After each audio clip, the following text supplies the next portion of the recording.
All right, the big Browns decision, of course, is going to be which quarterback they view to be their leader this year, and then the pecking order. But there was always another question. What's that? In the last month.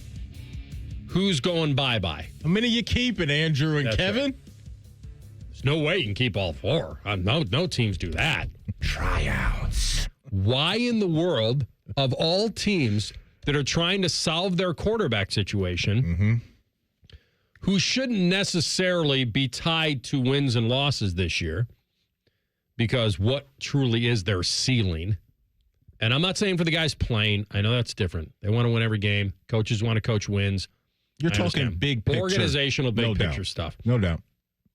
So the assumption forever since the draft has been that they have to get rid of a quarterback. You have to. You can't go into the 25 season with Flacco, Pickett, Gabriel, and Sanders, and Deshaun obviously is just dead weight as far as the money. And do we have sound on this, or is this just a quote? I've got a quote for you. Okay, all right. And this is coming from Mary Kay Cabot of Cleveland.com. She reports that there's a chance they'll enter and exit the 2025 regular season without moving on from any of the quarterbacks. Quote, thanks in part to low base salaries and cap numbers for all of them, they can afford to keep all four from a financial standpoint, and it also makes sense from a roster building standpoint. So the money that she's talking about, the four quarterbacks, Flacco, Pickett, the two rookies, and Dillon Gabriel and Shedeur Sanders, it's a combination of $7.6 million as a cap hit. So that's nothing crazy at all, especially with, quarterbacks making $55, $60 million on certain rosters around the sport. The one thing that I would love to ask Mary is the back end of that quote, that it makes sense from a roster building standpoint. I have questions about that because it's rare that we see teams do this and keep four quarterbacks. Usually it's 2, maybe 3 quarterbacks on your active 53-man roster. I don't love this idea. The financial angle of it, I get.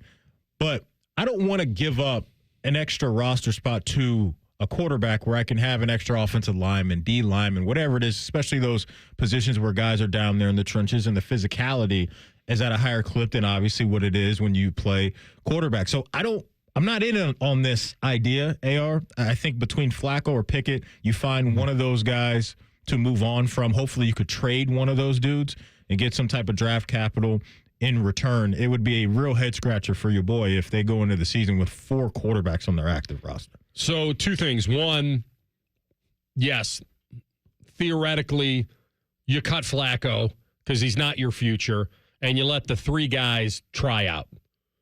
Pickett has the leg up. You traded for him. You drafted the 2 others. Everyone's going to get their fair share this year unless somebody's a hot hand and you're winning games. Then you got to stay with them. But through injury or poor play, they all 3 should be able to get a chance. That would be probably on paper the way you do it. The only problem with that is Flacco gives you a higher floor, and Flacco's a veteran who they might want in that room to mentor the younger guys. Yep.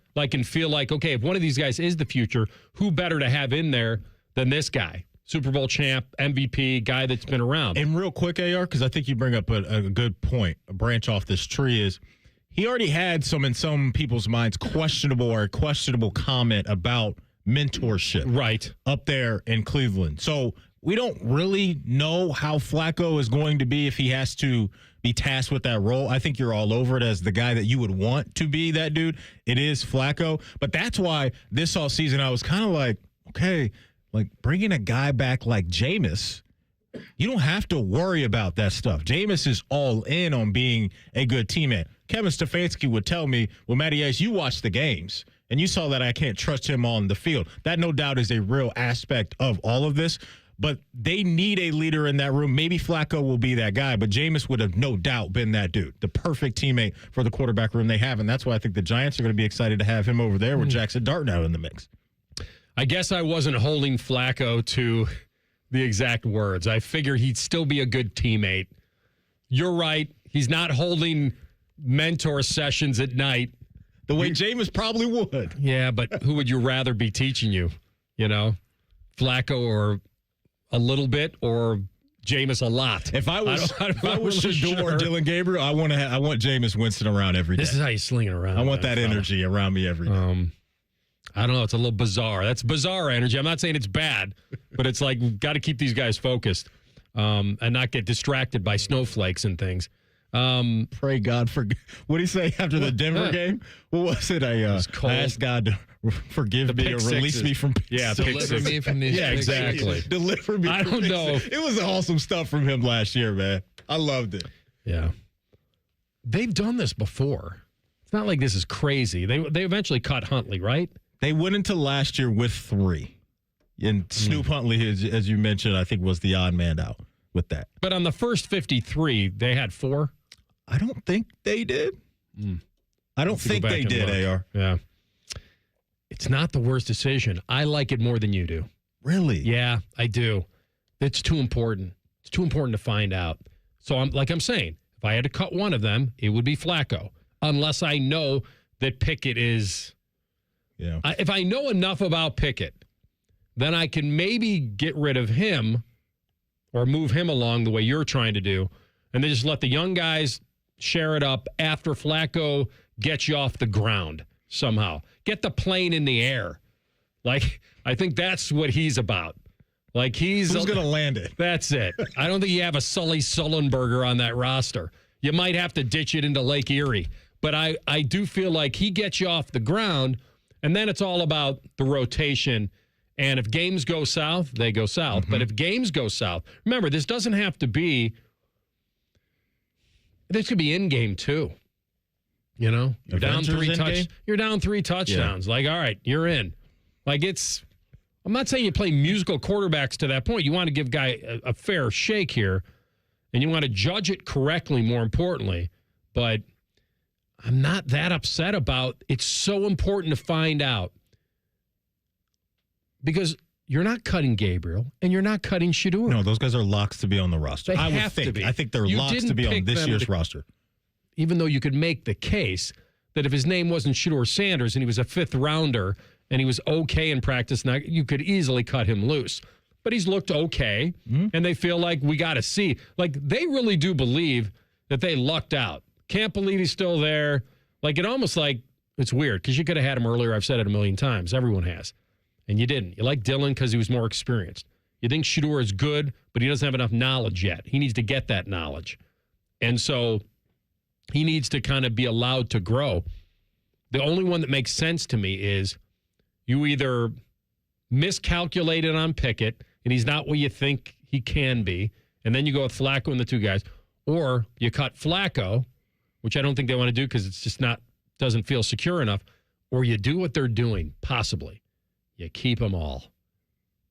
And then you wait and see when you can move a guy. Boy, that would be a fascinating scenario just to see how that plays out, AR, during games that matter. It's not that bad of an idea. I think it's an awful idea. See, I thought you'd be like, this makes no sense because I don't know. You spent draft capital on 3 of the 4.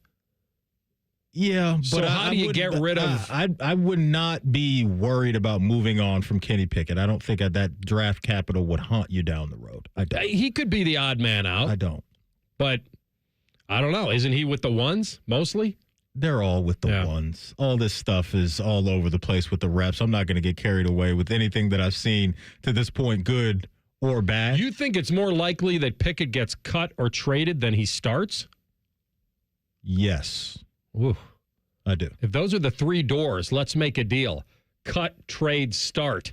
I think I'm leaning curtain 3 with the start. Kenny Pickett will start week 1 against the Bengals? Not necessarily week 1, but I think he gets the first chance after Flacco. Ooh, I think it'll be Shedeur. Wow. I don't know. Is he up to speed on everything? I think it'll be Shedeur when we get to the games. I think Shedeur said, my guess is that Shedeur will start more games than Dillon Gabriel this year. Yeah. And he will be the second quarterback after Flacco, I think, to get reps. I don't think Pickett's going to be on the roster. Yeah. I don't. So this whole idea of keeping 4, I'm just, I don't know. I'm not saying it's happening. I'm saying if it does happen, to me, it's not the worst idea to a franchise that's starved to find a quarterback You're throwing a lot of stuff at the wall. I don't really care about Flacco. He's not your future. I really don't. I would keep the 3 and probably move him along if you felt confident. And if you win 1 game, 2 games, 3, who cares? At least maybe you will find more information about these dudes.